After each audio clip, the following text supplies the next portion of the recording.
আমরা বাঙালি কোন লেভেলও খারাপ হইতাম পারি। স্ক্রিনে আমার একটা ভিডিও আপনারা লগে শেয়ার করলাম, আপনারা ভিডিওটা দেখেন। এই জিনিসগুলা করছে আমাদের বাঙালি ভাই। খিতা কইতাম মুখ দেখাইতাম পারে না। আমি এমন একটা হোটেলও খাস করি, মানুষের খাওয়া ধরা পর্যন্ত বাকি রয়েছে যে ভাই আপনারা সিগারেট খাইতে নির্দিষ্ট একটা জায়গার মধ্যে সিগারেট খাইন। এই সিগারেট খাইয়া এই ফুটকিগুলা যে এভাবে রাখেন, দিন শেষে কিন্তু আমরার ইজ্জত যায়। আপনারা অনেকে কইতে পারেন যে এই বিষয়টা আমি কোম্পানি ম্যানেজমেন্টের লগে শেয়ার করি না কেন। ভাই ম্যানেজমেন্টের লগে আমি শেয়ার করছিলাম, ম্যানেজমেন্টে আমার এমন একটা রিপ্লাই দিছে যেটা আসলে উনাতনে আমার আসলে চাকরি তনে আমার অনেক ভালো আছিল।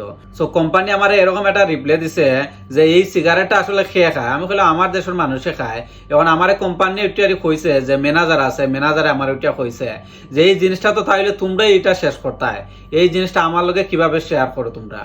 তোমার দেশের মানুষের সিগারেট খায়, তুমি তারারে বুঝাইয়া কইবাই যে নির্দিষ্ট একটা জায়গার মধ্যে সিগারেট খাইন, খাইয়া নির্দিষ্ট একটা জায়গার মধ্যে সিগারেট যে ফুটকি আছে ফুটকি হান্তা ফালাইন।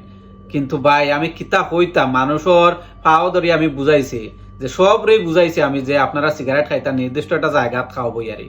কিন্তু দেখা যায় যে এমন একটা জায়গার মধ্যে তারা সিগারেট খায়, আর এমন একটা জায়গার মধ্যে সিগারেটের যে ফোন খান্তা আছে ফোন খান্তা রাখে, দিন শেষে ভাই আমরা ইজ্জত যায়।